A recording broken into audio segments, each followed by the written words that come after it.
There is billions of years of evolution which has bred into us. Resist that at all costs. Yes. Do absolutely. not die, no matter what. Fight it. Fight it. Fight it. Do not let that thing kill you. Run. Be scared. Oh, yeah. Get away. Like, save yourself. We're bred with this instinct. Yeah. And yet, ultimately, it is pointless to resist it. Right. There is nothing you can do. You will die. And the harder you fight that, the worse your experience becomes.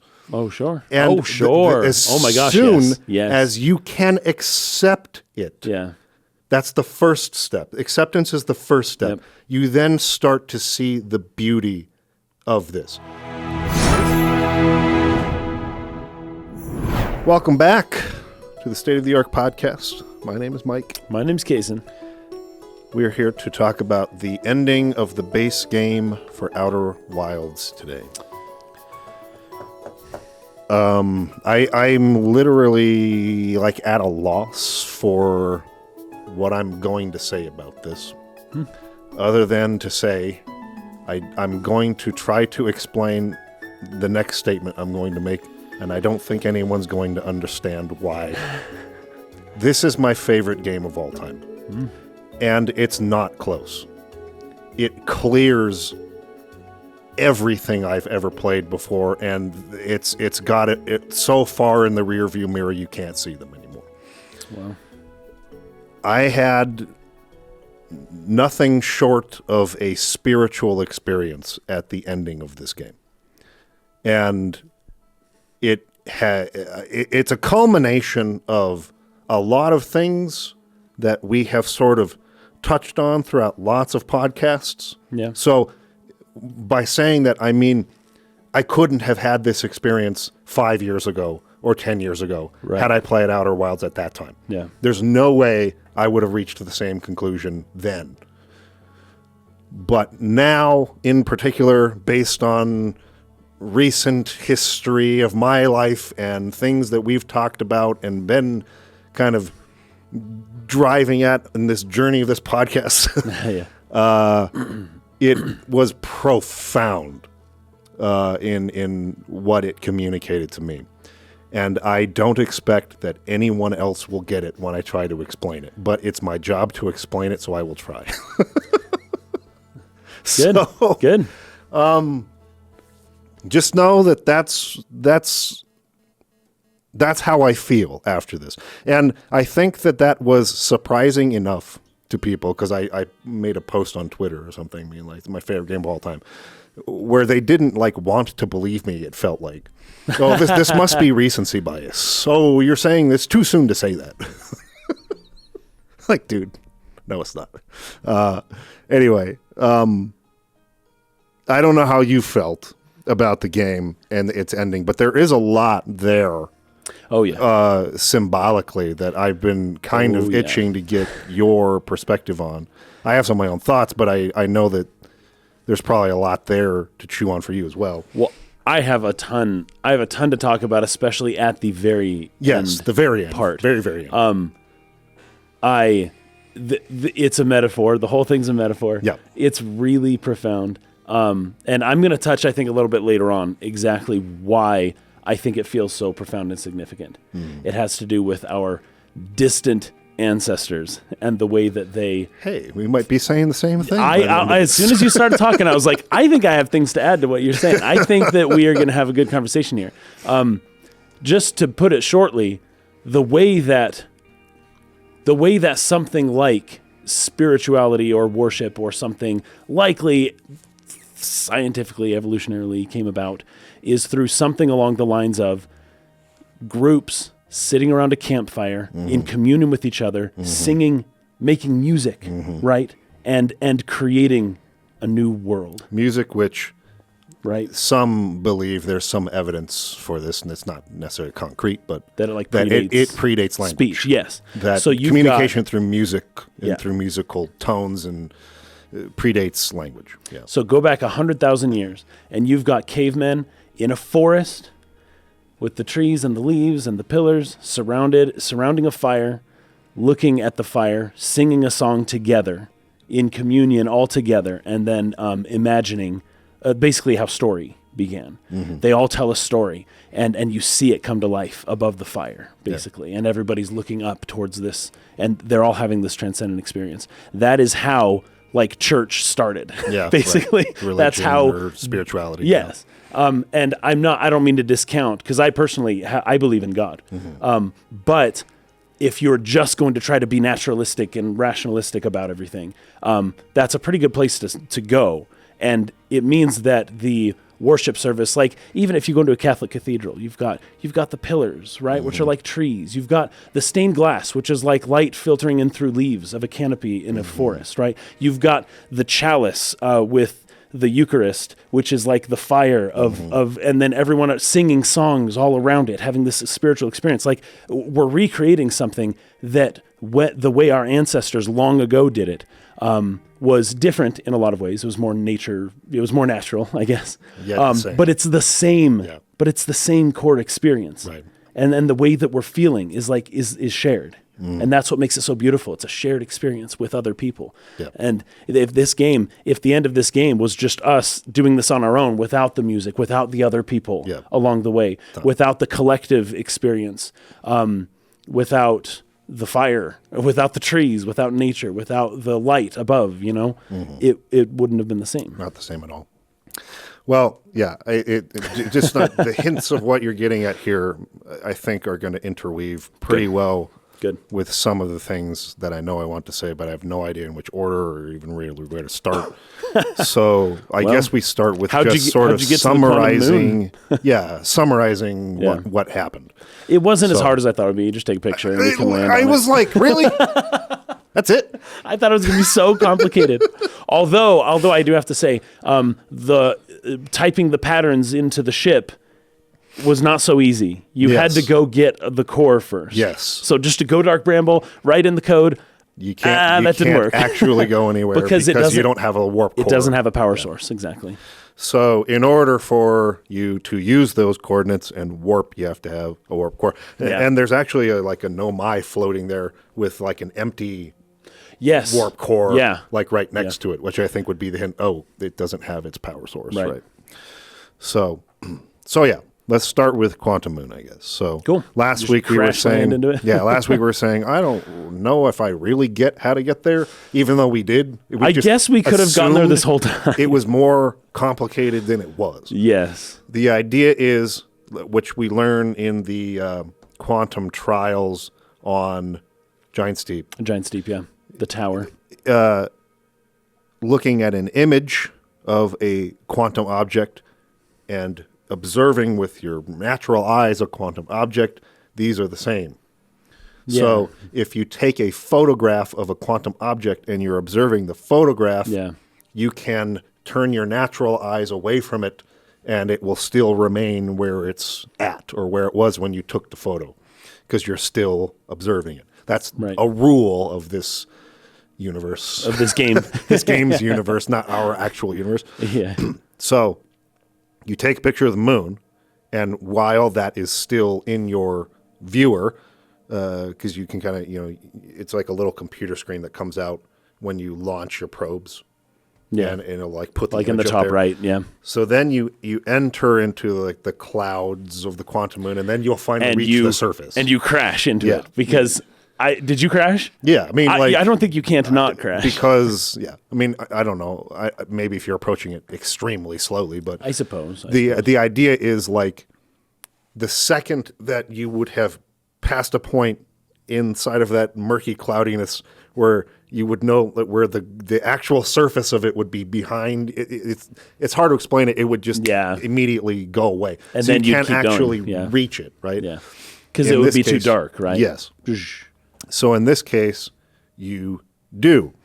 You land there, and it is, I mean, everything about this place behaves strangely in the quantum sense. This moon, it becomes, which is something about how our moon operates in general as well, I guess, but the moon symbolizes like reflection, something like it reflects light. It doesn't produce light, it reflects light, right? Yeah. So the quantum moon serves as a reflection of whatever planet it's orbiting. Yes. Right? Yes. And so when it orbits Giants Deep, it's like covered in water. And I'm like, where'd this water come from? Well, don't think about that too hard, because if you go in, there's just like this big tower, like a shrine at the center of the quantum, at the center, at a part of the north part. North Pole. Because you land on the south. Well, you land on the south every time. every time. But So that like tower shrine thing you go into, it moves around the moon. That's right. I forgot about that. When you're not observing it or whatever. Or when everything does, basically. And that's actually part of solving how you're supposed to get to where you're supposed to get to. It's a good hint. You're supposed to get the tower to the North Pole. But each sort of like reflection, depending on where the moon is at, there may be terrain or objects blocking you from getting there. Oh, that happened to me several times. So you have to continually go inside, turn off all the lights, leave, come back on, so that it's now somewhere else. It's now gone to another orbit around another planet. The terrain has changed. Now maybe you can make a little bit more progress than you could before. Yeah. And you slowly move it towards the North Pole. Once it's there, then it can actually reach the sixth object, which is orbiting the eye of the universe. The eye of the universe itself, which is where you find the Nomai, the living Nomai. And that was freaking crazy. I did not expect that to happen. I didn't think we'd actually get to talk to somebody. No. That was a fascinating conversation. And it was Solanum? Yes, right? I was just going to look up the name right now. Yeah, Solanum. I think it's Solanum. And this is the third person with the mask. Yes. Right? And it is literally wearing the mask right in front of us. Yes. I was surprised that it wasn't, because my guess was that it would be Feldspar, but Feldspar is not aware of the... he didn't ever do that. Of the time loop. Yeah. Only us and the Giant Steep. I can't it's with a G. Gruber. I can't remember his name. Kerbals. What is the guy's name on Giant's Deep? It's not Gasparo. It's something like that. It's like Gabro. That's name. it. Gabro. Yeah, Gabro, yourself, and then Solanum would be the third. Yeah. Yep. But something tells me that Solanum has not experienced time the way that we do. No. It hasn't actually been 200,000 years according to Solanum. Well, here's the other weird thing. Did you see her corpse on the quantum moon? Did I? So when I didn't saw know it was her her. like little ship, right? Did you see her I ship think so. and go inside of it? Yeah. So yeah, I did. Yeah. There's a corpse of a Nomai like right next to that. Oh, but that's her then. I think that's her, but okay, I guess I didn't think of that. Part of the conversation. So what's really crazy is in order to communicate with her at all, there's basically just some symbols that are kind of on a stone here, and you can pick pogs. two of them up at a time and combine them into different things, and then she'll sort of try to explain. Because we can understand everything she writes because we got the translator, but she can't understand what we say. And she basically laments that, like, oh, I wish I could talk, or I wish you could talk to me, but at least I can talk to you. Yes. Yeah. And so essentially you got a symbol for yourself, you got a symbol for the quantum moon, you got a symbol for the eye of the universe, you got a symbol for wait, is that all for there's her, like 6 symbols, Solanum, I think. And then there's 2 different colored ones that are explain. It means like please explain this thing. Or the other one was it's not explain, it's gosh, I can't remember. Anyways, the bottom right one. 2 different ways for her to try to talk about that thing you've paired it with. Yeah. Can somebody help me out? I don't know why it's escaping me right now. One of them means explain. So you could put the pog for you and the pog for explain together, and you'd be asking, explain myself. And then she'll say like, well, I've never encountered anything like you before. I don't really know anything. But you got 4 eyes. That's cool. Yeah. Something like that. Right. Yeah. Or you could put quantum moon and explain, and then she'll explain what she knows about the quantum moon or what she understands about the eye of the universe. And then there's the other pog, which is not explain. It's something else, and you'll get different answers. So you sit there and you sort of combine these in different ways and learn a whole bunch of different things about you. Well, not so much you, but her and the Nomai. I always forget. Identify. I always freaking forget. Is it identify? Thank you. It's identify. And explain. Identify and explain are the two sort of things you can combine with the topics, right? with the topics that you can bring up. Anyway, essentially, I don't know how much of that you exhausted. I thought I did everything, but I guess there's a lot of permutations, but Yes. I feel like I did everything. But she does say, this might sound strange, but I don't think I'm technically alive. And what a strange thing to say, especially if you've been somewhere for 200,000 years. But she probably doesn't know it. Yes. Time, I don't think, especially if she's been spending her time at the eye of the universe. Yes, because the only way you encounter her is when that it's in part. orbit at the eye of the universe. Yeah. And at the eye of the universe, as we know from the ending, time is meaningless there. There is no...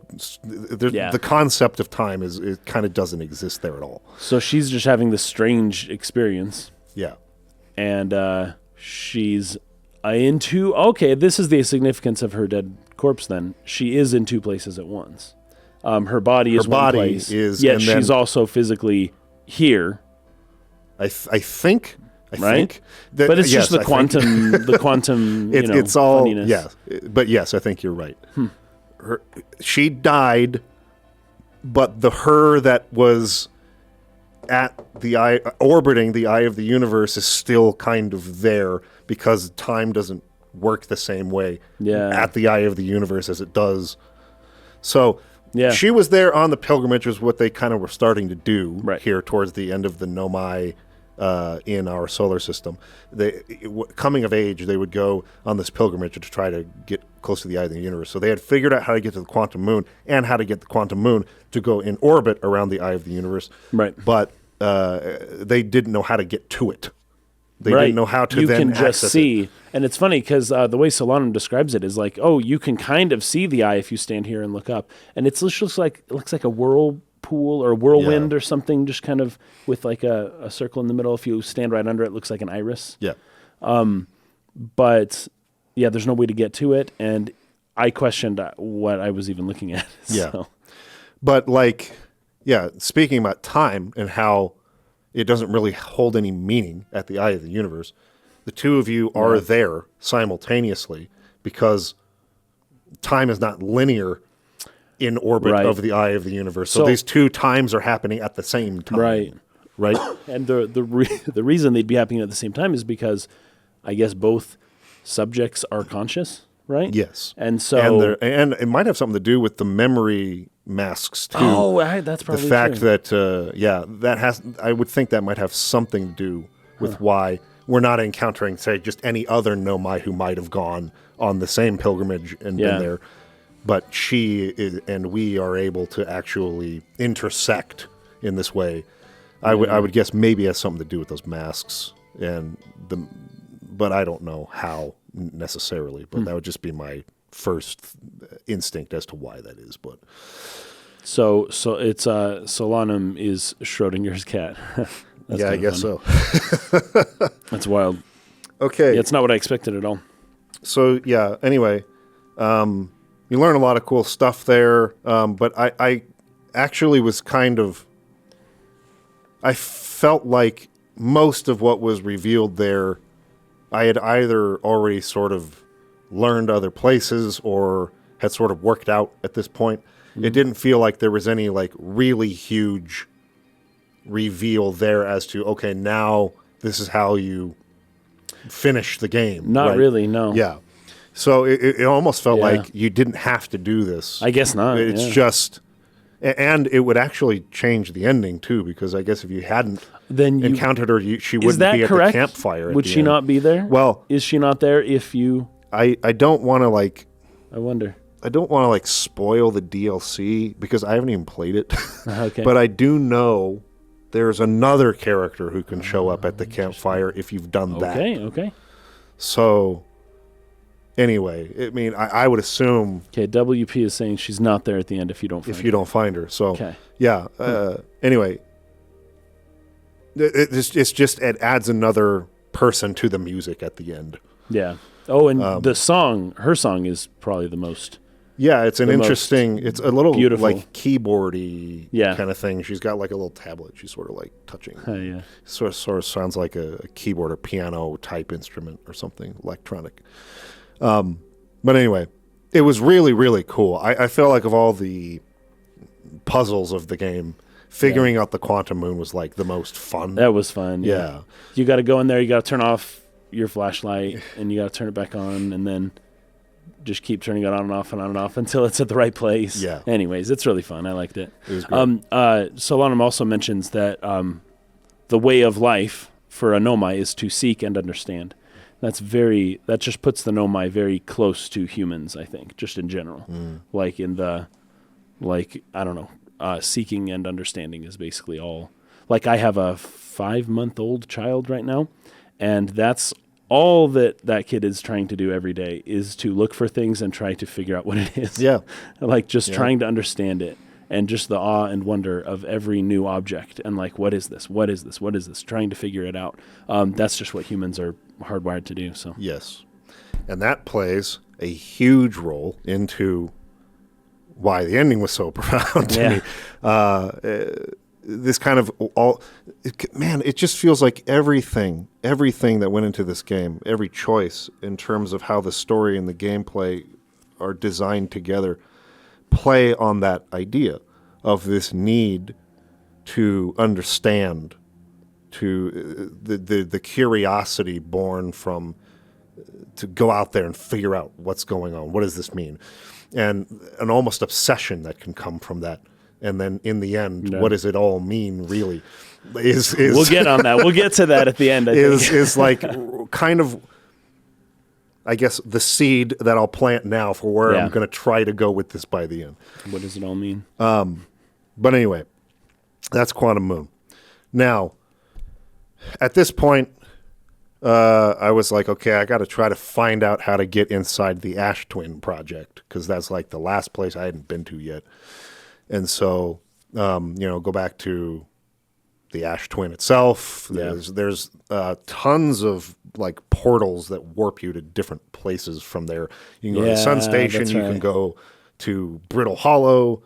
From the sun or from the White Hole Station. You can warp to all kinds of different places. Yeah. So they've built these, and you can see like the little panels where you show up. They all have similar designs to them on each planet. It's like a little place with sort of like a maze-like pattern that goes inwards towards the center. Yep. And it's like an orange light that sort of like leads inside. So those are the pads to which you appear when you warp to a place. And you'll just find have them to like all over look the up place. Or something, Yeah. So, by the way, speaking about white holes, I looked into it a little bit.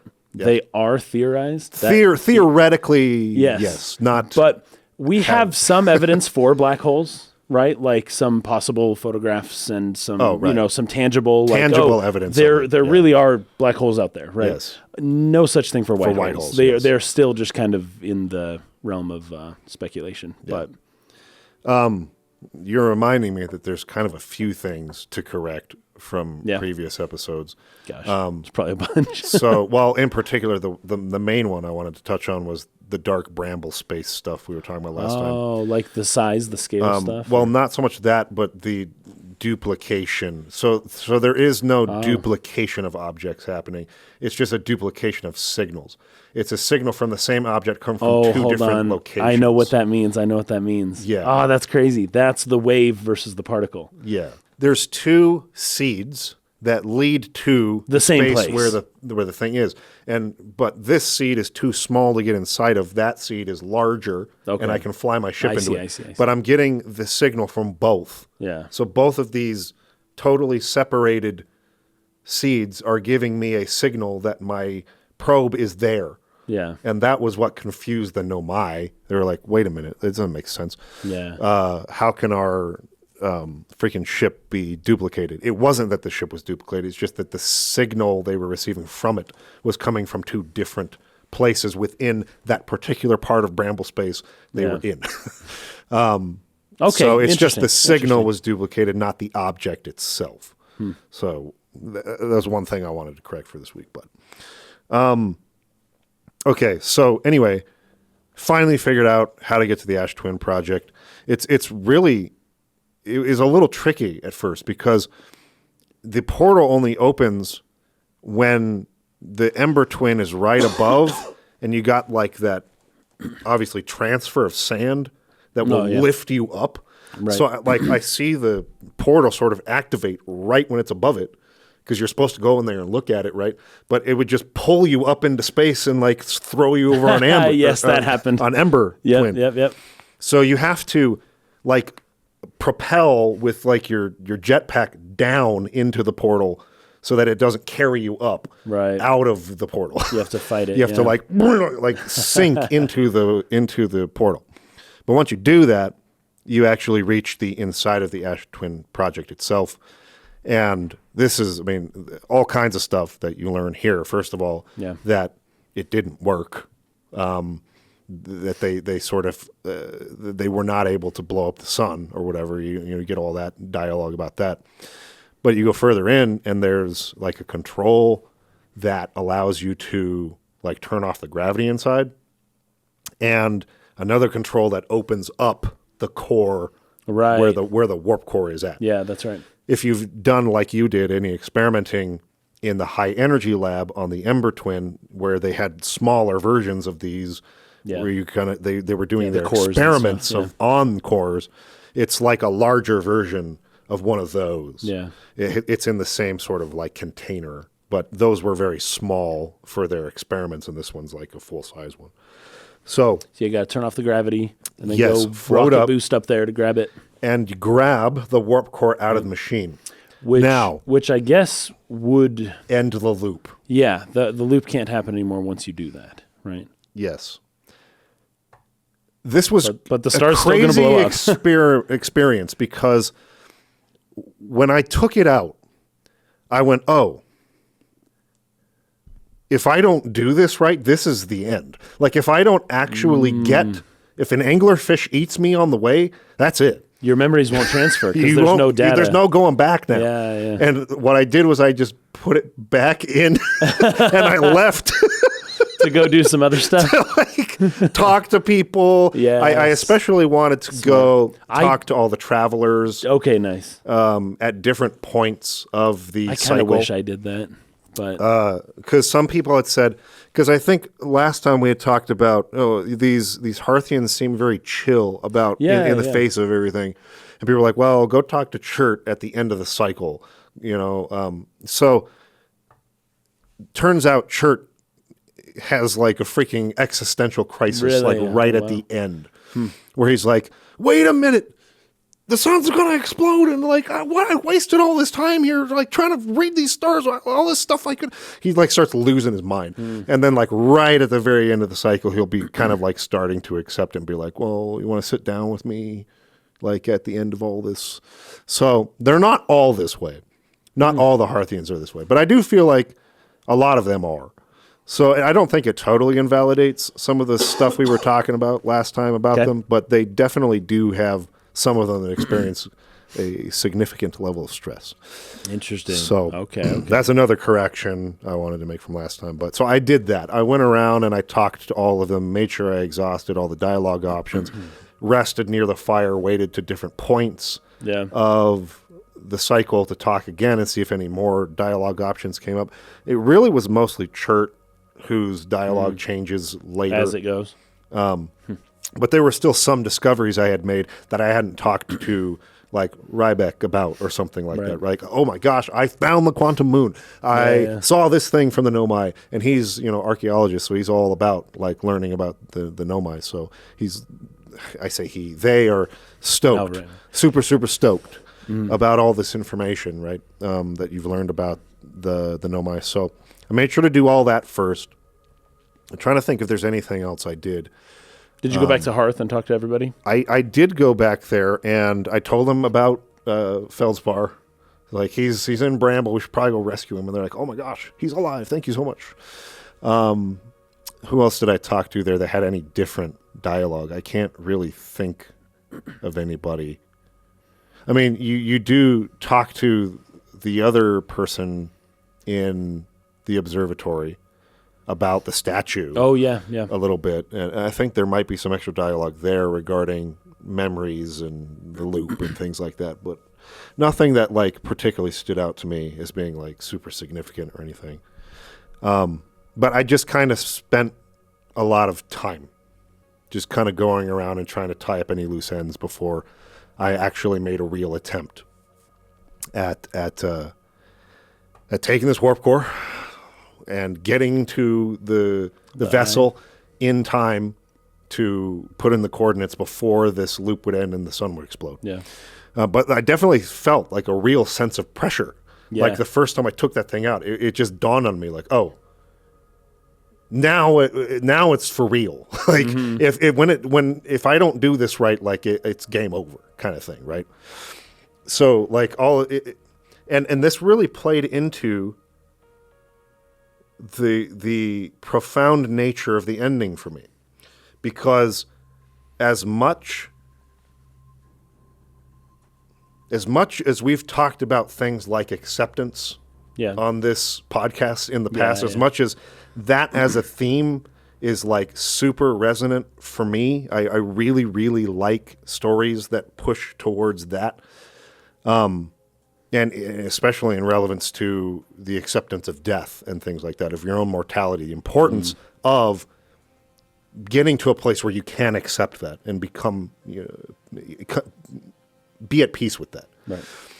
We talked about this a lot, for instance, in the Hellblade Senua's Sacrifice podcast that we did. Although that's not so much an acceptance of your own death as much as it is an acceptance of someone else, like or family. a loss. Yeah, loss. Something that you won't ever get back, and you continue on. So it's not quite exactly the same thing, but it touches in the same realm.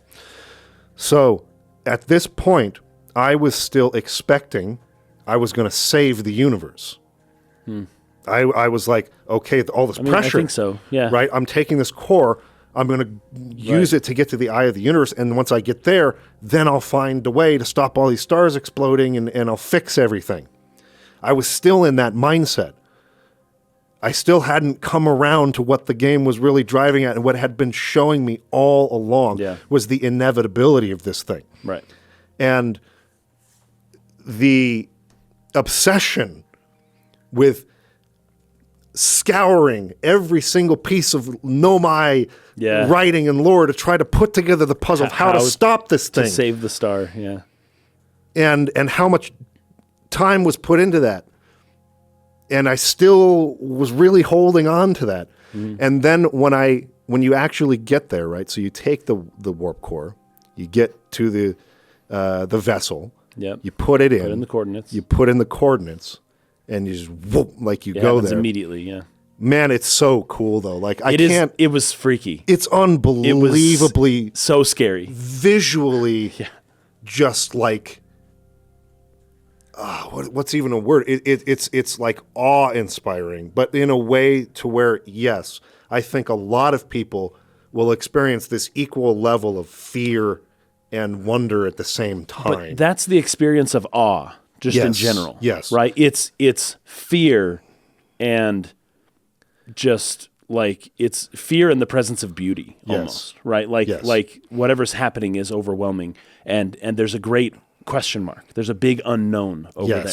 And that's what makes it so scary, is that you don't know what's behind that dark veil of clouds.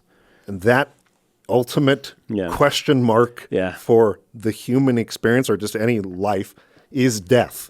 Right. That's what it is. And the only reason we fear it is because we don't know how the experience is. How painful is it? What happens? Do we have a soul? How does our consciousness, like, how does any of this work? Yes. And what happens after or when you die? It's just a big question mark. The ultimate unknown. And when is it going to happen? When is it going to happen? What is it going to be like? Will I continue to exist? Not all these things come up, right? All these things that cause anxiety. But like in the face of it, it is this mystery that is so profound and unknown that there is a beauty in it that makes you can do nothing but be awed in its presence. Absolutely. Very good. So that feeling is evoked like the second you step forward in the bridge of that vessel and you're just looking at the thing you've been trying to get to this whole time. And there's flashes of light and it's obscured and you can see pieces of it, like almost like lightning strikes, right? Where it's just like, but you can't really see it in its full form yet, but like the mystery is beginning to encapsulate you, envelop itself around you. You are walking into it. You are on that precipice of death. Yes. Right? You're looking at it in the face and it is like pulling you in. And as soon as you actually warp down onto it, there is no going back to the vessel now. You're now stuck on the eye. Yeah. And I love how you can look up and you just see in the distance the small orange sun, your star from the solar system. Pale orange dot. It's there in the distance, right? It's very far. We're in an orbit very, very far away from it. Yeah. Which brought me all back to that instant in it was on Brittle Hollow inside of I forget the name of the domed structure, where it was showing you the different orbits. And then you saw that cool place. It's like really huge, and then in order to show the eye of the universe's orbit, it like shrinks down the everything else, and it's like way out there. Yeah. Just the sense of scale here was just very effectively sort of visually displayed. Yeah. And so you're walking onto this thing. And it looks like a hurricane almost. Yeah. Which is funny because you would describe a hurricane as having an eye. Right? Yeah. And the eye of the hurricane Yes. is actually a tranquil, peaceful place. Yes. But the hurricane is horribly violent. Yes. And you have to pass through that first to get to Yes. the eye, right?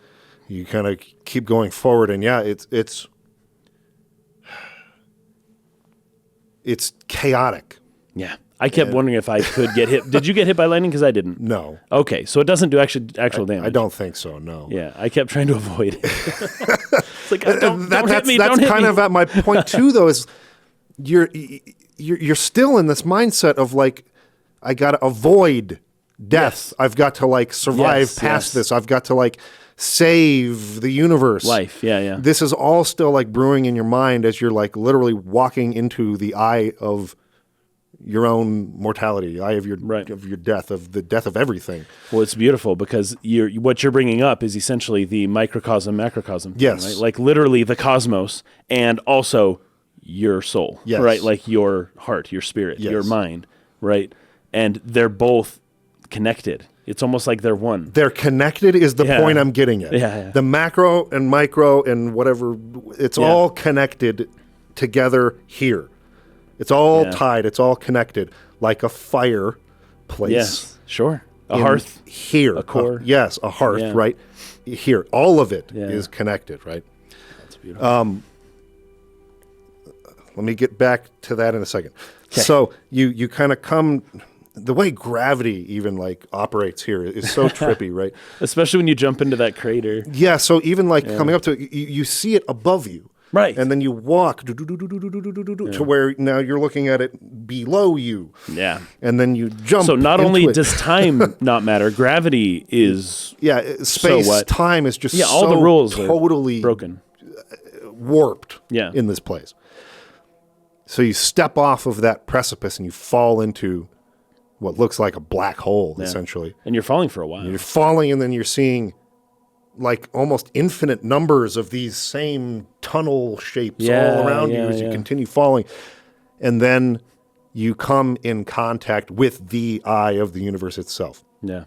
And in that moment, it just goes, I love the use of sound design here, just everything, like all that chaos, all of that noise, all of that. That's it's just silence. It just stops. And this is where the comparisons to 2001 really start to come into play. Okay, I agree. For anyone who's seen that movie, especially the end of it, when Dave comes in contact with the monolith, things get really trippy, like really trippy at the end, right?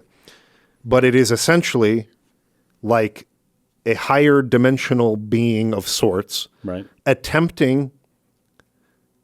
I was having a conversation the other day with somebody about this. Trying a higher dimensional being, so when I say that, like a fourth or a fifth dimensional being, we live in this three-dimensional universe, and the we can't even fathom what a fourth dimension would look like at I've all, seen right? like renderings of, oh, here's a 4D object. And I'm just like, I don't know what I'm looking at. And I don't know how you did that. And something tells me that that's not what it would actually look It's like. impossible Yeah. for a three-dimensional being to understand a fourth dimension. Right. It's just space. beyond the scope of what we can even comprehend. So think of what a fourth or fifth dimensional being trying to explain to a third dimensional being its state or communicate a message to it. It's going to have to try to use basically only things that can be understood by the third dimensional being. Sure. So you start to see pieces from your past in this game. Right, You're inside the museum and you're seeing images and things that are a means of this thing to try to talk to you about what's about to happen and why. It's everything's in past tense. Yeah. Yes, but only in ways that are probably hard for it to do that, because like I can't tell you in a way that it will make sense, because you won't get it. Like I have to use these very limited tools to try to communicate to you what's happening here and why. Right. And I hope that's making sense. It's not at all. Like it's a terrible way of explaining it. But there's something I could imagine it being very difficult for a higher dimensional being to try to communicate, because there's all these ways now that are cut off, because I can't use this or this or this to explain to you, because you can't comprehend those. Those are only exist in my universe, not yours. So, or in my dimension, I guess, not yours. So it's trying to talk to you, but it's doing it through these almost symbolic, using iconography, like images and things like Symbols, that, to try to like get the idea across. So you're inside of the observatory from back on Timber Hearth, and you go through all of the, like that museum from the beginning. Yeah, right? We're at the very talking about, beginning. oh man, these, what's the point of all this? Are they just trying to brag about their science knowledge? It's like Math Blaster. No, like all of those things are now here, and they have new relevance They're to them. updated. Yeah, they're different. Yeah. And all of it is this eye of the universe trying to tell you why all of those things are significant for what's about to happen. Right. I wish I had taken them down. I didn't, because I was so sort of enraptured in the moment that, and like the experience I was having was so profound, I didn't want to pause or start to analyze it quite yet. I think when we return next week, I might return to some of these specific, what's the word I'm looking for? Like exhibits in the observatory at the Eye of the Universe, and see how they've sort of taken that concept, and here was what was written about it in the beginning of the game, and here's what the Eye of the Universe is now recontextualizing that thing in light of what's about to happen. Other than to say that it does that in a way that's super brilliant, I can't explain why, because I don't have the text in front of me. So I'll return to that maybe at a later point. But I thought it was freaking brilliant. And then... Very good. You go up the stairs. Yes. And there's like a little scale miniature galaxy. Yes. Right in front of you. This was freaking mind-blowing. Yeah. Because I love the way they did it. Well, there's also a note nearby from one of the other guys at the observatory saying all the stars they had been looking at were not stars, they were galaxies. Yeah. Which changed my whole thought, because we were like, oh, this isn't heat death of the universe because these are stars exploding. They're not stars. We're not looking at stars. We're looking at galaxies. That's how freaking far apart everything is. Yeah. There are no more stars. It's just distant galaxies. Wow. Are all you're seeing in the sky. I didn't think that. I think that's what that's saying there. Huh. Maybe I'm wrong about that. But it also gets to this point where you observe that little scale, like you're saying, model of what looks like a galaxy, but I think that's actually the whole universe. And it sort of expands the scope of what's going on here in a way I wasn't expecting. It was like galaxies are disappearing, not stars, right? It's actually way bigger than what we thought it was. Anyway, so then from there it sort of takes you into a forest, and that sort of little model thing that represented what I thought was a universe, not a galaxy, was then you're in a forest where all these lights They're like are fireflies. all around. Yeah. But I think those might be universes, Interesting. not Okay. galaxies. And all the universes are disappearing and dying too. Interesting. This goes like way beyond, this destruction, this end is like way beyond the scope of even what we imagined it was. I see. Okay. I think or at least what I sort of took away from that. It's like this isn't just your universe or even your star, this is like everything. Everything is ending around you. And I'm like just spinning around looking at all these lights, like all of existence is going out. Yeah. And I'm like running towards the few lights that are left as they're like all disappearing and going totally dark around me, like, no, don't go. Right? And then it all goes dark. And I think this is where you see yourself. So like you're walking towards like a light, and then you see an image of yourself. It's like a mirror image, and every time you move, it moves exactly the same way, right? But then, kind of the whole thing we've been doing this quantum imaging stuff. Like you look away, look just back, turn around, and it turns into a tree. Right. You look away, or turn your flashlight off, or whatever. Look back, the tree diminishes. And then it turns into a campfire, right? Yeah, and it gets diminishes, and then becomes a campfire by the end of it. And then it's around that campfire that I think, forget his name, the guy who's on the moon of Timber Hearth first appears in his little rocking chair. Yeah. Starts talking, hey, we got to get the whole gang back together again to play the music. Like, we're missing people. And so the forest kind of comes back up, and you go out a bunch of times, and you sort of gather the instruments of each of the different travelers, including, if you had gone to the Quantum Moon, Solanum. And if you've done the DLC, I'm pretty sure it's going to be whatever character you encounter in that, which I don't really know anything about. But you go about, and in these sort of really cool little abstract ways that, again, I think sort of get across this idea that a higher dimensional being who feels limited in communication, talking to you, is trying to say something, but it's in this abstract way that's not like perfect, right? It's like it's not like precise. I use the word precise. Language is not precise, but it's as precise as we can get. It's the best we got. Anyway, you go around collecting their instruments, and as you collect their instruments, there's kind of little cool mini games and puzzles you have to do to get them, right? That sort of reflect what each of the travelers were doing or their personalities or whatnot. Like, I think Rybex is sort of trapped inside of a structure that looks like one of the buildings on Brittle Hollow, right? He was sort of stuck there. And each time you look away, the building is like more destroyed. Yeah, it erodes a little bit until you can get inside. Yeah, and then it's just because the idea is just the instrument was there. As Brittle Hollow was pounded away, it sort of eroded and broke down. But like they trapped themselves there, right? Like afraid to really like get out and explore more, and it just sort of trapped inside of that place, and as it eroded and was destroyed slowly over the course of the cycle. With Chert, you have to like use your scope to like look out at the stars, which is what he was doing. He was there like that's right, trying to figure out, like, look at the stars and study them. So you use that to like zoom in, and you see his little drum floating in orbit around the sun, right? That's how you get that one. And then like Gabbro has his quantum poem, or it's their quantum poem that they wrote back on Timberhearth. Did you see that? Like there's that glade where like it moves around and like his little poem moves around. But I think it was a lot earlier in the game that I had encountered that. So you follow signs that are each line from that poem that lead you up to the hammock in the trees where the flute is at, right?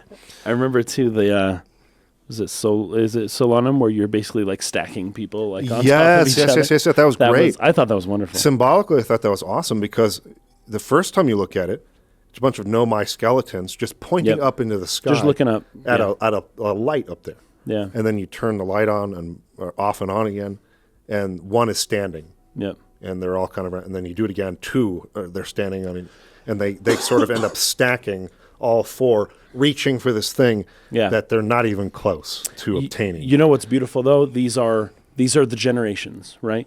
they're standing on each other's shoulders. Yes. You've heard the phrase, we stand on the shoulders of Yes, giants, right? right. Well, you've got every generation is building on what the previous one had done before, right? And so you get this, like, eventually they'll reach it, right? And it seems like folly, but give it a few 100,000 years or whatever, and eventually what they're trying to do, the goal, will somehow be achieved. But the way that they're doing it is by standing on top of each other. I think it's wonderful. And eventually, I think in the last image, there's like a ship that appears above them. With a beam, that you can jump the into. technology that made it possible to get where they were going was eventually created, but they didn't use it. They died.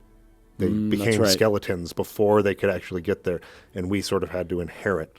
Yeah, that's right. Their so cause. So they stood on each other's shoulders until they could create something that then we can stand on all of their shoulders. Yes. And take to accomplish their original purpose. Exactly. Yeah. And then so then you go and get Solanum's little thing from inside the ship there. So anyway, you get them all kind of around the campfire, right? And this is where you can initiate playing this music. Let's just get through what happens. So in doing so,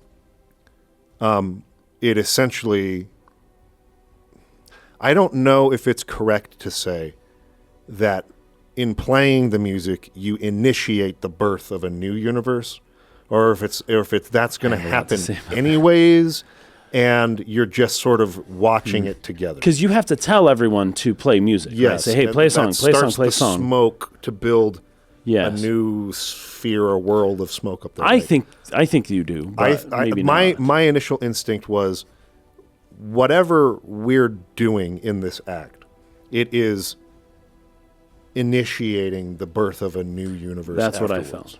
Right? Yeah.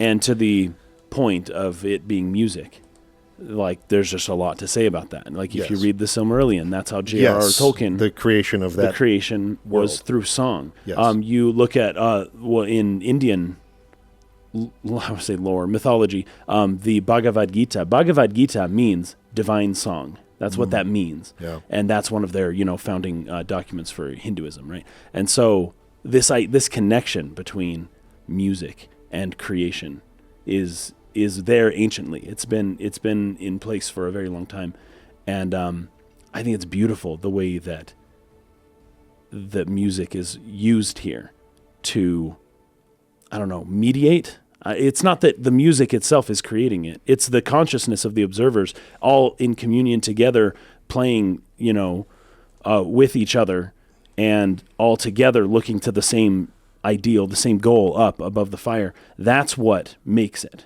Right. Yeah. But it's not the music. It's not any one thing itself. I think it's more or less the fact that they're all together, and then the consciousness being brought together along with this, whatever you're talking about, fourth, fifth dimensional being, whatever. The alignment, that is, the alignment of you with them. Yes. Which is done in metaphor through everyone else that you've interacted with. Yes. And as you all become one and are one in purpose, right? Doing the same thing, playing together in harmony, you know? And it's like, boom, that's where the new world appears. If there was a Melkor, they would have ruined it. What this came together to mean to me as I was watching this is it was everything on, again, micro to macro level became connected. And in the moment it was all connected, boom. It became manifest. But it required connection between everything. And that was represented to these simple three-dimensional beings as your friends came together to play some music at a campfire. Right. But what it's really communicating is everything in the universe must become connected at this hinge point on the eye of the universe to then become reborn into this new thing. I tell you what, it's really cool. It's really fascinating. By the way, I just said something. I just said that Melkor would come in and ruin the song. Yes, right. But that's not true. You can't ruin Iluvatar's song. No. Iluvatar, I think it says specifically in the Silmarillion that whatever dissonance Melkor creates, that Iluvatar can turn it into something more beautiful than Melkor even could have thought. All of the Valar in Tolkien's universe sprang from the thought of Iluvatar. Right. Which means that Melkor was part of Iluvatar's thought to begin with. That's very interesting. Yeah. So, Anyway. So there's nothing. Anyways, we don't need to talk about that. But, yeah, I just wanted to correct that real quick. Yeah. So, okay, let's just get all the way through the ending. I'm going to try and step back and sort of explain like what I felt going through Okay, this. let's keep going. So yeah, there's a big bang, a new big bang. Yep, as you look up at the fire, and this new orb, right? Yes. This new circle. What you called? You had it. You saw it as something else. It's sort of a sphere, like a new world almost, but it's being born from the smoke of the fire. Yes. So like the fire, there's trails from the fire, and as each player plays, a new one kind of comes up, and they add to this new. And they all connect, and it gets bigger and bigger. But it's nebulous. It's like the abstract. It's like the initial spark of an idea that's only taking form the more connected we become. Yes. And it becomes more formed. It does. The more connected we are. And what's crazy is that our character doesn't play an instrument, right? That's good. But here it is. Because we're the campfire itself, but we are the observer. So the musicians are all playing. This thing's forming. This potential thing is forming. But our job is to look. I don't think, maybe this is just a coincidence, but it didn't really fully become manifest until I looked up at it. I think you're going somewhere with this that makes a lot of sense. Because there's the whole quantum imaging portion of this game, which is it needs to be observed. If you're not looking at it, then it could be somewhere else. And everyone was looking at it, I guess, but our role wasn't to play the song. Our role was to witness the connection and to make it manifest, right? And the other part of it that I got from it was our job was to connect.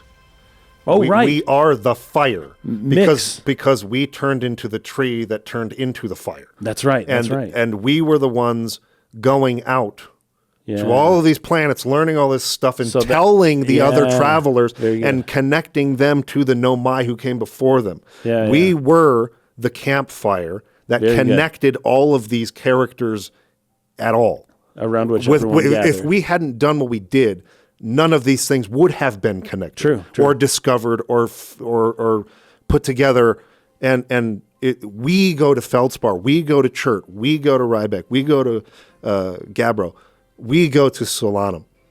They wouldn't have connected to each other without us. That's true, yeah. And all the knowledge of the Nomai would have never been connected to any of the characters in present day who we have to tell, hey, the freaking sun's about to explode. Oh, we're in a time loop. Oh, Feldspar is in Dark Bramble. Oh my gosh, he's still alive. None of this stuff gets figured out or connected without us. And the campfire is what connects all the characters in the song. Yep. We are the campfire. We literally turned into the campfire.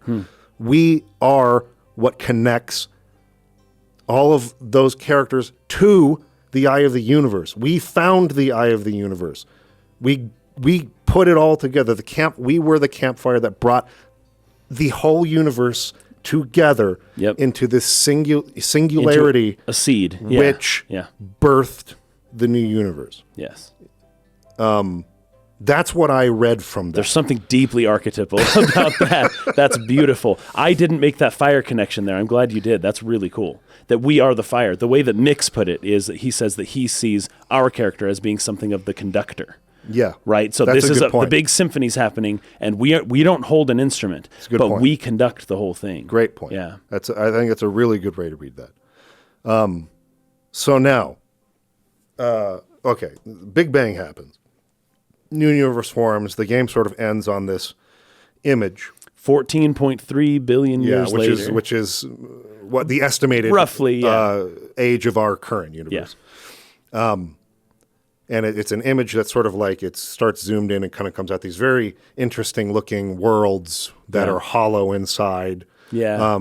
I thought it was going to show Earth. I thought it was bringing it all to like us. Our universe. Yeah. But I think they're even forwarder than that. Yeah. I think what they might be saying with this is that our universe ended. Yeah. Our universe is already over. This is a new universe. Like it's not that was the past and now this is the present. It's that what happened was the present, because that's the way stories work. It's what's happening in our life. It's the microcosm, macrocosm, and this is the future universe. You know? Right. And so this is a future universe. I think, like someone was mentioning here, if you hadn't talked to Solanum, the little insect people around the fire of this image won't appear. Oh, okay. And I think there's, again, another image that will appear had you done the DLC that will be added to this image. But the idea is there's all these planets up here. They're really different. It's like almost like new rules of a new universe. Yeah, like they're not going to be totally. exactly the same as ours. I Maybe like in a that, way though. more evolved I than like ours, that. right? Sure. They're more advanced. Life is going through another cycle, and Well, you would assume that if the Big Bang were to happen again, it would likely not happen at the same velocity and the way that atoms or the way particles bond, and the way that like the rate of gravity and all that stuff, it would just be different, and therefore you would just get different stuff. Yeah. So I think that's what that's sort of insinuating or indicating at. But one more thing I want to add to this before I try to jump into personally what my experience was like as I'm going through all this. Just lost my train of thought, dang it. Oh, it was inevitable. There was no saving the universe. I think we were led to believe but it depends on how you define I guess save. you don't save the current universe. The current universe dies. Yes. But that's not the end of life or evolution or whatever, right? Or being or consciousness. We've talked about this in podcasts before. There is a sacrifice that must happen at the end of one civilization for the next to really have its start. Many such examples, right? I can't remember what game we were talking about where we got into that. I can't remember. But you made, I'm remembering specifically the points you made about that being Civil War, World War II, yeah. It's like there comes this point in sort of the cycle of civilizations and the rise and fall where there's almost, I don't know if it's inevitable, if it's necessary in the sense that it can't happen any other way, but it seems to be the pattern that there comes this point of conflict in which there's a massive sacrifice that has to be made in order for this better, more enlightened, greater civilization to rise out of the last one. Right. But this one had reached a peak at which it's not going any further. And it starts regressing or it starts degrading.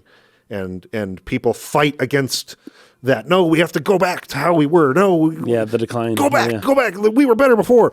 No, we need to change. And these two forces of how we should approach the decline of our civilization, fighting each other, creates the conflict in which the sacrifice is made, and then from the ashes of that horrible, tragic, awful sacrifice.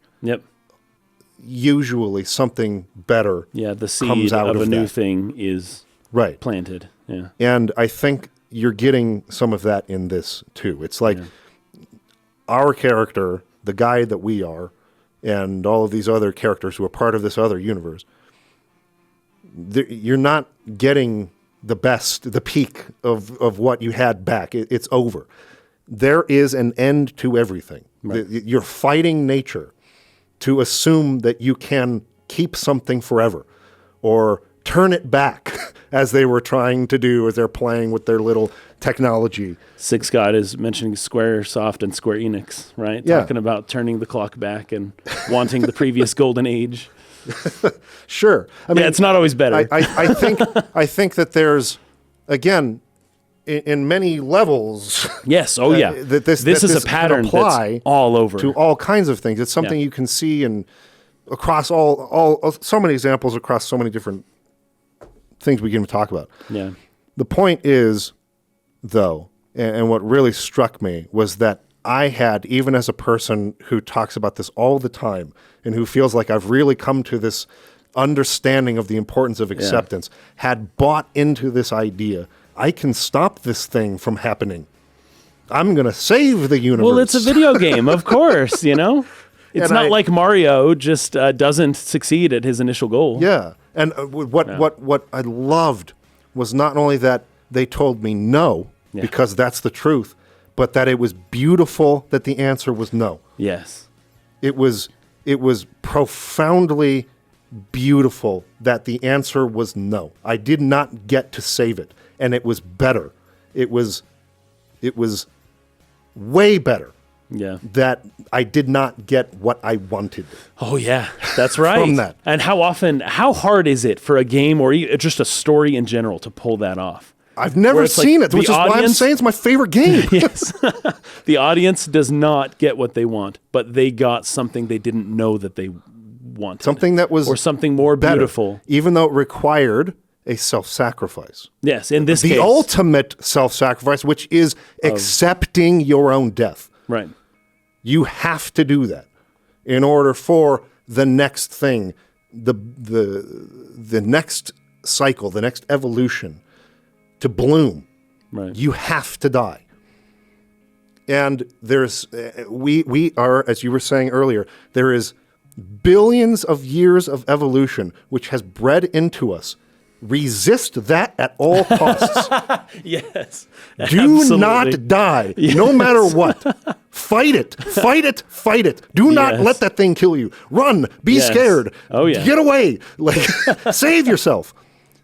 We're Very true. bred with this instinct. Yeah. And yet, ultimately, it is pointless to resist it.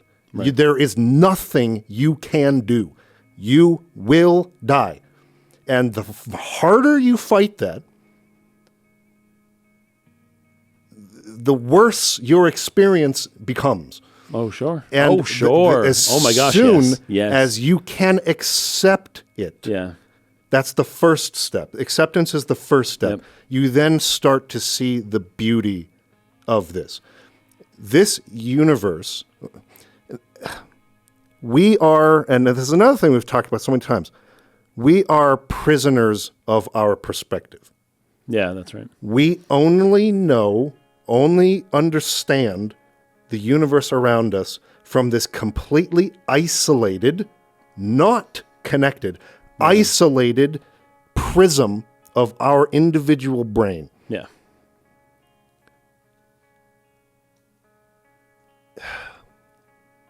Gosh, it is so hard to word what I am trying to say. It's like it's been eating at me all day. I feel like my whole life I have really struggled to connect with people.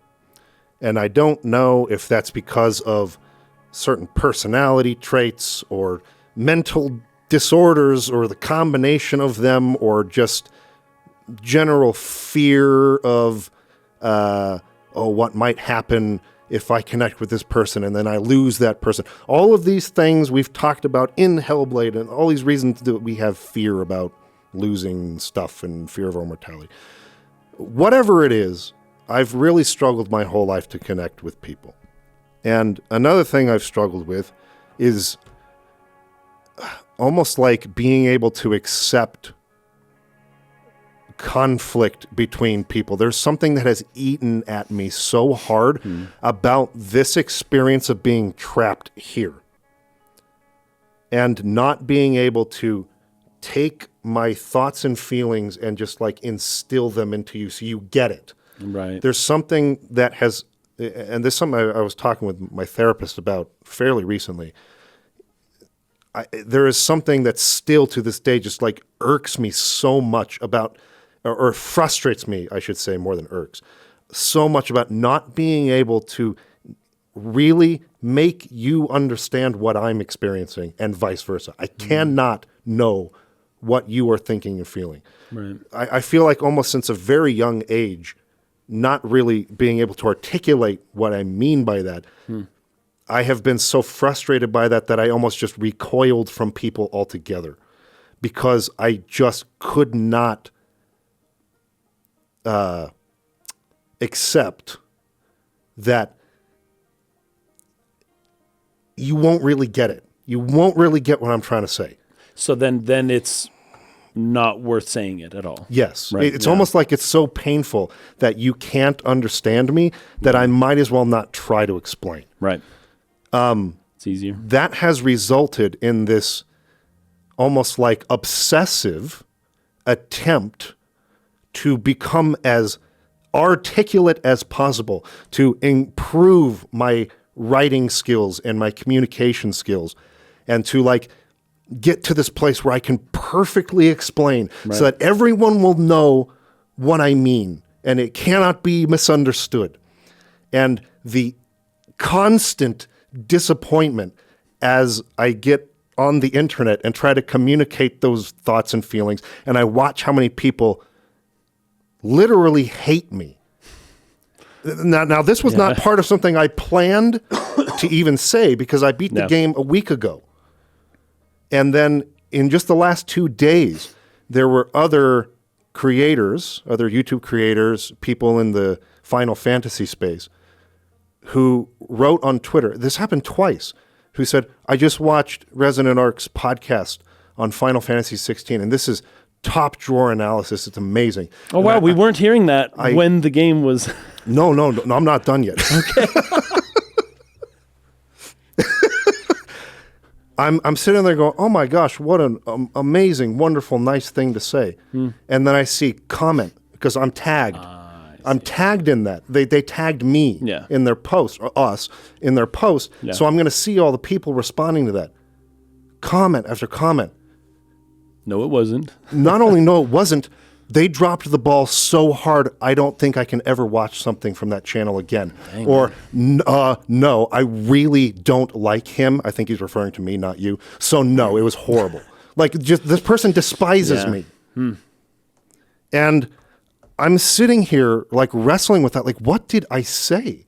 What did I say? I tried so hard, so many times to say, guys, I don't think this game is bad. Right. And they still think I said that somehow. Then I start trying to get into conversations with a few of them. Okay, what was it about what we said? You know, we have tried to structure this like a dialogue. You know, we say something, we read the comments of people who disagree, we talk about it. Oh yeah. So that's what we do. So why didn't you do that? I invited you. I many at the beginning of every series, but many times throughout that series specifically, if you see something I'm not seeing in this conversation between Clive and what's his name, Odin. Anyway, I forget the name of the character. His actual Tharmer, right? That was his last name. Barnabas. The Barnabas and Clive conversations where I was like, I'm just not really seeing the depth of this conversation. But if you do, please leave a comment. I want you. I don't know how many times I said that. And these people who are responding to this tweet are saying, you said this, and you said this, and you said this. And I'm going, no, I didn't. I didn't say that, and I didn't say that, and I didn't say that. What I said was this, and I gave extra context. And then the person says, oh, I guess I didn't watch past your outbursts, and so I didn't know that. I was like, what outburst are you talking about? Well, you said that, usually you put like tons of thought and effort into your podcast, and now you couldn't anymore, and I couldn't watch past it. I was talking about reading every single lore entry in the active time thing. Oh, right, yeah. That was in response to that. And how that was hard to do. I sit here and I go, I rewatched those, and I couldn't have possibly been more clear in how I communicated that. And these people still didn't understand. So I say all of that to come to the point of that experience has been such a continuously, horrifically frustrating and painful thing for me in my life that I began to just think I'm just not going to try anymore. Right. I can't take this. Like I don't know why, because I don't know if anyone else even who we're talking to understands what I'm getting at or has had that experience. Maybe it's very unique to me. I'm sure it's not. I'm sure there are other people who get it, but I feel very isolated in this particular experience that I've had, where I see other people connecting with family and friends and lots of people, and they'll have people who hate them or like whatever, and they're able to just brush that off and not care. And so I have felt so isolated in my life, and without getting into like too much detail, I have stood on the precipice in real life of the metaphor that we're talking about, the eye of the universe there, escaping the prism. Let's just put it that way. Right. I was poking my head outside of the prism of individual perspective for a moment. And it's very similar. At least the experience was for me very similar. It's really scary at first. It's like, oh my gosh, it's happening. Oh my gosh, it's happening. Oh my gosh, it's happening. This, okay, am I really ready? Am I really ready for this? I thought I was, but am I really? And then the connectedness, I got like just a taste of that. I was out. I was out of this thing I felt trapped in my whole life. And it was the most beautiful thing. I can't even describe it. It was, and this game somehow like perfectly captured what that was like for me. To realize that, like, yes, we're here. Yes, you're going to feel trapped like this. Yeah. Yes, it's going to be... It's scary. It's going to be hard. Dark. For you to connect to people. Right. And that's going to be frustrating for you. But I now know that that's not all there is to consciousness. There is, I feel certain, something more to consciousness than just this little prism we're stuck in. There is a level at which you can connect in the way that I've been wanting to my whole life. And you've got to, it comes, you reach that epiphany through acceptance.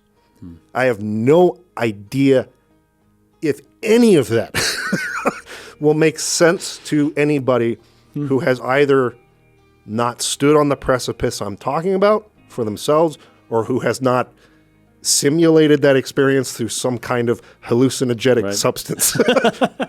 Say no more. Either way, it's hard. It's impossible. It is impossible in the same way that is impossible for a three-dimensional being to understand a fourth-dimensional universe or higher. It is impossible to describe what that level of consciousness is, or what it feels like, or what that experience is. But I have experienced it, and it's beautiful. It's beautiful in a way that this game is touching on, and it just completely blew my mind, having gone through that semi-recently, to have that captured in a way that might not even have been necessarily on purpose or whatever. But if it wasn't, I would be... I'm shocked that it was possible that they could approach, like, encapsulating in this level of consciousness what that level of consciousness really is all about. I can't really say anything more than that. It would just be rambling or repeating myself. But that is why when I came out of this, I was just like in freaking tears as like the credits were rolling.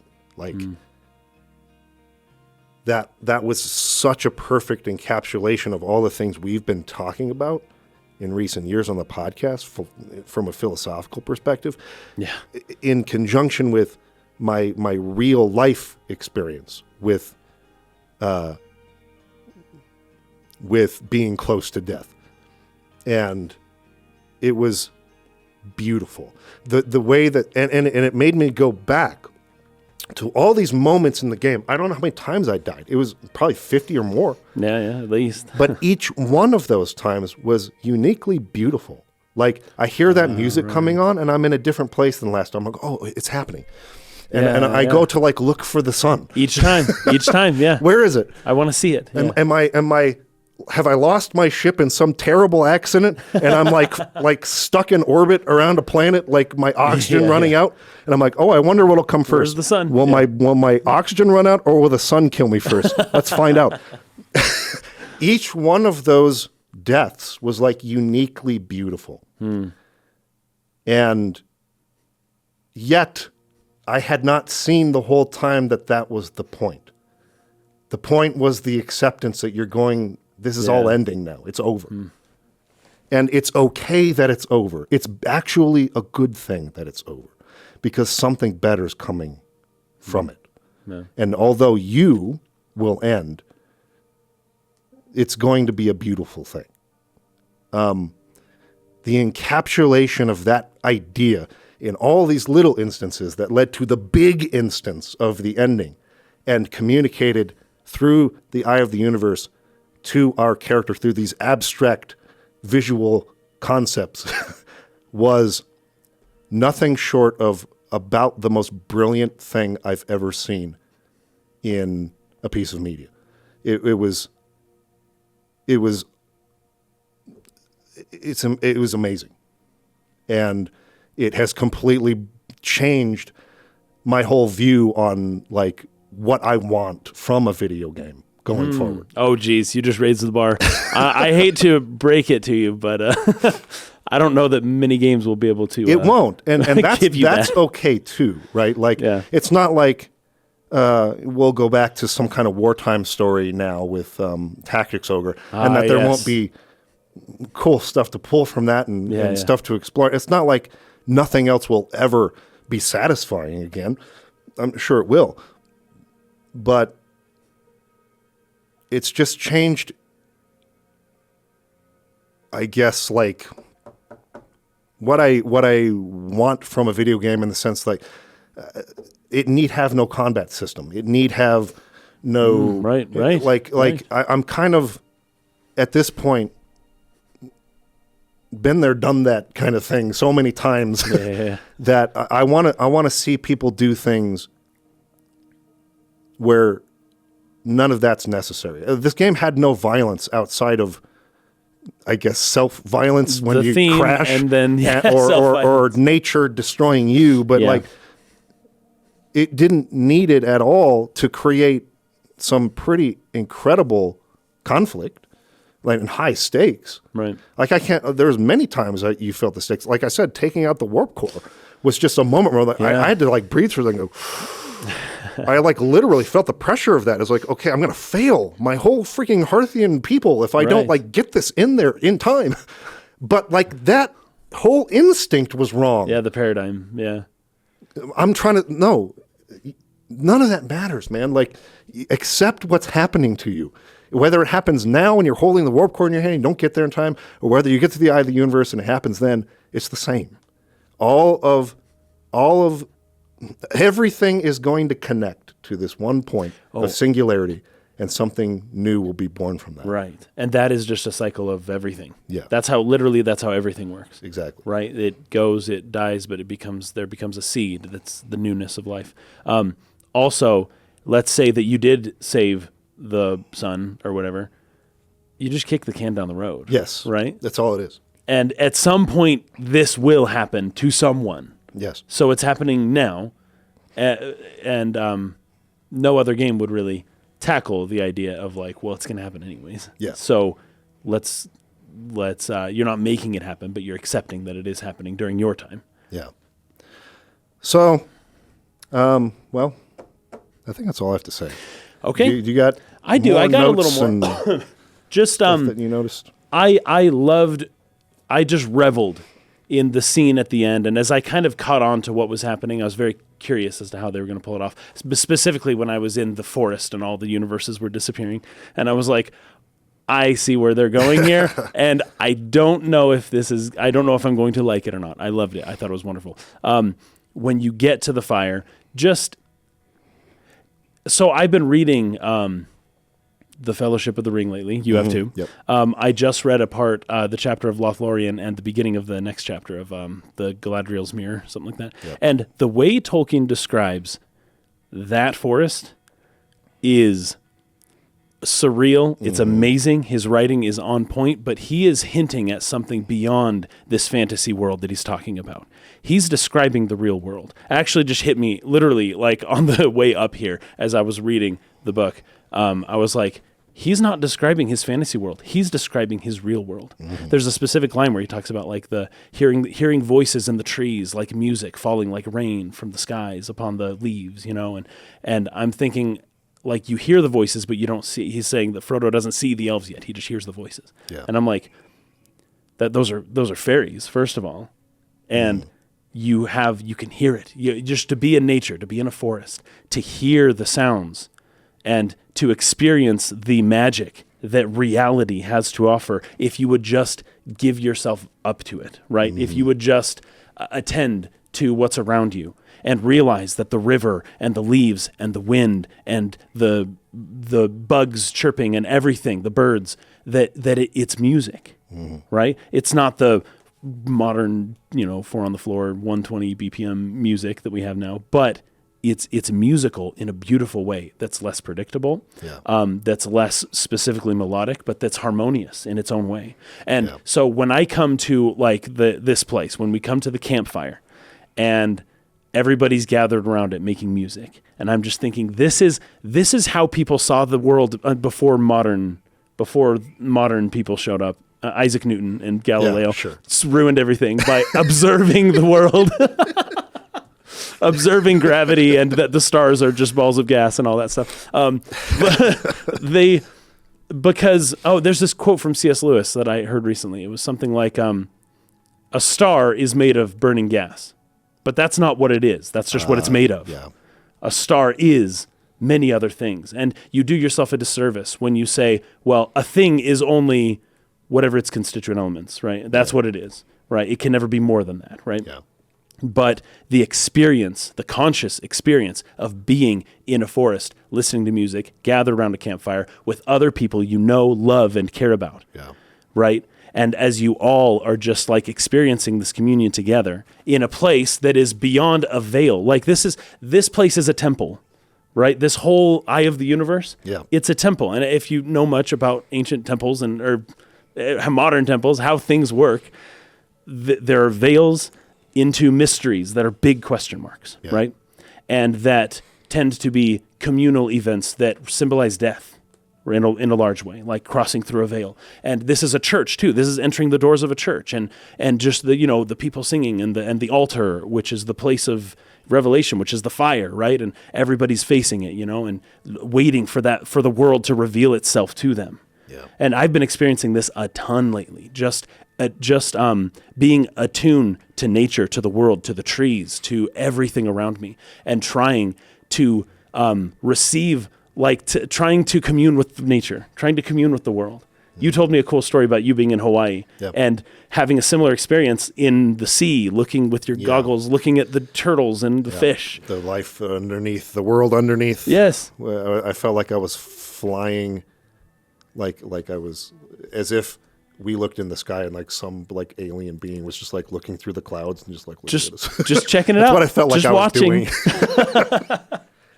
But the world reveals itself to us, if we will just attend to it, and we don't separate ourselves too much from the world, Like I hadn't been in a forest in years until like this year, and I started taking my kids out because I was like, my kids need to know nature, they're always in cars. We always drive everywhere. We're always in our house. We're always going to buildings and things and playing with playgrounds. If they're outside, it's at a playground, but it's like, no, go climb a tree, go put your feet in a river. Yeah. There's something magical about that kind of stuff that's really hard to talk about. It's hard to like put your finger on it, but this game made me feel that because I was like, this is how ancients saw the world, and it was a revelation, and it was beautiful, and it happened in a sacred place. The word temple actually comes from a Latin word, templum, I think, but it means grove. It means like a grove of trees, basically. That's what that's what a temple used to be, and that really is what a temple used to be, though. Like if you go back far enough, it was just the place of revelation from whatever's beyond you. And the revelation happens in a grove of trees with other people singing music, surrounded by fire, telling stories. And all of a sudden somebody tells a story and you're like, that story meant something.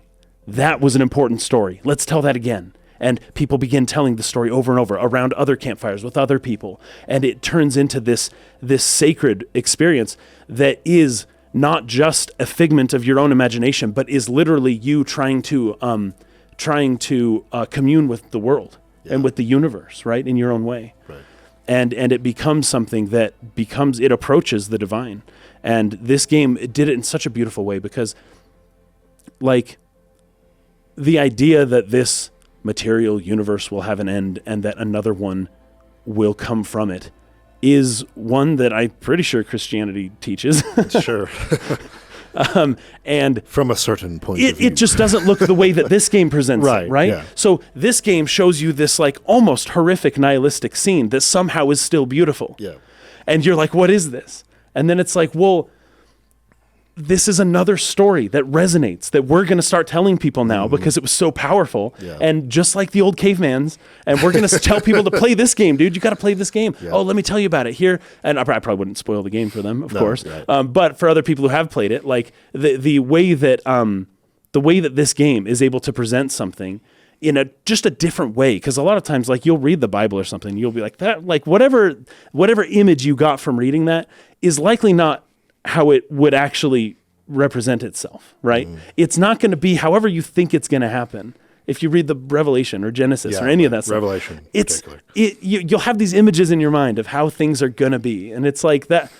But a similar story can take place in a different way, and this particular one was geared specifically to our character and their experiences in the world and what they considered home around the trees around a fire. And can you roast marshmallows on that fire? I didn't try. I didn't try either, but that Oh, actually could wait you? wait a minute. I'll bet you Did I could. do it? I didn't I try. think you can. But I can't remember if I did it or not. I can't remember if the last time I roasted a marshmallow was... No, I think I did. You now did? I'm remembering. It was the last thing I did before Looking I up. told them to Play. the music. Nice. I was like, okay, this is going to be the end. I'm going to have one more marshmallow. See, that's the one missing thing is Yeah. food, right? Yeah. Because for the religious experience is singing, surrounded, something important, all the stuff I've been talking about, surrounded in a sacred place with other people, all that stuff. But to all like participate in a meal, that's the one thing Yeah. that this didn't really have. Just a brief little eat, because you are what you eat, and that brings people together, eating the same food, you know? But I should have roasted a marshmallow. I can't believe I didn't think of that. Well, that's a great point. You are what you eat. If you're all eating Yeah. the same thing, you're becoming one. Yes, you're becoming exactly. connected. You're becoming the same. That's true in like a sacramental service in church as it is in a dinner table at home. You know, it's like that eating together brings people together. That's just like a fact. Yeah. But specifically when you're eating the same thing together. Yes. It's always awkward when you go to dinner and one person gets a different doesn't thing. want it. Now, Yeah, they don't want the same. and I've been that person. You've been that person. Everyone's been that person where it's like, I just don't like what y'all have, you know? But there's something beautiful about when everyone does eat the same thing, right? And you're all just connected in a way. You can talk about it. It's an experience, you know? Yeah. Anyways, I think I've exhausted everything I have to say about it other than it's beautiful. And the fact that a cycle can continue. I almost don't know what to make of it at the very end, though, because I have this inkling of, like, our character's life ended in terms of the way we'd understand the word life, right? But the whole game takes place first person, right? Yeah. And it's almost like as an initiator of this new world or as something like that, that as the credits kind of roll and then you see that scene at the very end, it's almost like we're still participating in it. I can't tell if that scene at the very end was meant to, I know it's not first person, but is meant to imply something about this character seeing this in some maybe higher consciousness way. Or maybe if it's not meant to be that at all, it's just showing us, hey, just so you know, 14 billion years later, you know, stuff's happening now in a new universe.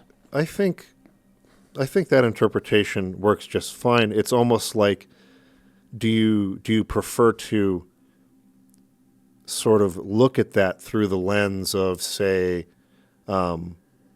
maybe a more traditional religious one, where our consciousness continues to evolve, or it continues in the same state, but then It's to similar. another level or another dimension Right. observes this, Like communal consciousness. or does my DNA, which contains all of my, I guess if you're looking at this from like the Jungian lens, like my memories and the essence of who I am, is part of that new, is spread into that new cycle, that new universe, and it exists in everybody and everything that comes from that. Right. You have still survived through that process. In a That's different more way. of the evolutionary way of thinking about it, right? Where it's like maybe not as a unified whole, but as a diversified, but almost in some way, like, are we the eye of this new universe? Okay, I see where probably you're going. That would be really more mean to interesting. say. I didn't even think of that. I don't think that was intended. I'm just throwing something out there because Do you become the fourth dimensional being, eye of the universe, that then continues the cycle next time? Could be. Who knows? Probably not. But it was a thought. Well, yeah, I feel like I've got nothing else really to add to that. Okay. That would bring us to the end of this. There was something that one of our patrons said over here that I wanted to read real quick. Oh, yes. Hopeless Romantic says, all right, Mike and Kaysen, 200K subscriber special. That's never happening. It will. I'm just kidding. It will. Video game discussion around a campfire with roasting marshmallows. Oh my gosh, great. So- Yes. Let's recreate the old experience of our ancestors. So I think I've mentioned that we're going to be building a new studio for the podcast. We're not going to be in here that much longer in the scheme of things. Yeah. And so I've been milling around some ideas for like what I want that to look like. I want it to look a little less sterile than this one does, a little less Death Star look to it, right? Yeah, totally. A little warmer. Yeah. And one of my ideas was, so we won't have a desk like this in front of us. We'll have individual chairs. Yeah. But my thought was to make some kind of centerpiece that will change with every game.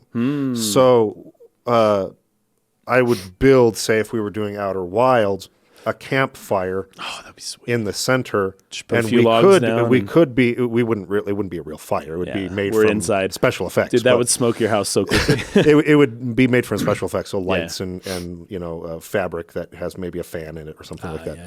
But the idea would be to make some sort of centerpiece for each thing that would cast light and sort of That would be like fun. warm up the space or be the element that ties what we're doing into what we're talking about. But yeah, I think that the next podcast studio will sort of give that sort of vibe is what I'm talking about. It will be more like gathering around the campfire being whatever element of the game we're using as the campfire in the center to discuss and talk and connect and tell stories. That's kind of the concept of the next set that I've landed on that I really like. So we'll see how that goes. But Hey, I just realized we are the eye of the next universe. I'm approaching that one more because what was our role in creating this new universe? What did we do? we conducted the music like Yes. Louvatar or something. But Yes. I don't know if that's what you're getting at. No, we looked, we observed. Oh, observed. We looked at it, and Looked at it. it solidified it. It became So you're into the being. eye that looks and observes. We are the observer that made this new universe come into being. And in that sense, until this new universe makes connection with our character, and that is essentially the purpose. Anyways, I actually think I might be more right about that. Well, because that is what we're doing. We're just watching. We're just looking, Yeah, well, there's also the fact that and we give ourselves to. there's the so universe. much about observing.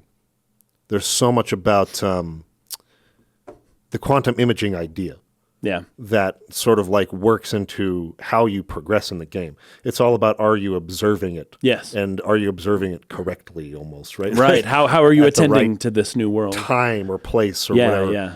That, could definitely tie into this concept of what the eye of the universe's purpose is. And if we're serving that purpose for the birth of the new universe, does that mean, or does that not mean? I guess, how could it not mean that we are the eye of that universe? Because we are made the it. observer. Yeah, we're the observer that makes that universe exist. This game is Just saying. This game is. I mean, there's no word to describe it. It feels. Just like so beneath what the experience was, to call it brilliant or to call it genius Yeah. or whatever. Words fail. To describe what I felt when it was over. It was transcendent. It was absolutely, can't put a word to it. That's all I can say. I would say it has an element that feels to me to be true. Yes. And it was also good and beautiful. So that's the Platonic trio right there. There you go. It was true. It was all three at once. Good. It was beautiful all at once. Yeah. Yeah. I loved it. And that's the end of our podcast. Well, not the end of the podcast on this because we got to do the DLC, but the end of the main game. So next time, we'll dig into the DLC. I don't. So are we gonna? Then we'll see the ending again in the DLC. I assume you would. And oh man, I'm excited to kind of approach that again. From look at seeing it again after having talked about it. See what else you can see. Again, there are certain notes I want to take about specifically the way they recontextualize the exhibits in the observatory. There are other things that it was going so fast, and I was having such just a totally mind-blowing sort of revelatory experience that I didn't want to ruin it by pausing. Yeah. It was all past tense is what I took. They discovered this and that, and then this happened, past tense of what we had already done. Yeah, right? It was over. The universe ended, but it was beautiful. And I'm like, what? It wasn't on so many words, but it was like that. It was just telling your life story back to you in past tense, which is kind of unsettling. Dude McGuy says, the final button prompt in the museum space before the forest when you fall into the eye says observe. So I think Kaysen is right on the money. Dang. Yeah, because when you at that little universe model thing, when you walk up to it, the prompt says that's right, observe. That's right. Yeah. So anyway, we'll see you guys next week. Observe the universe around you. Observe. Do it. Peace out.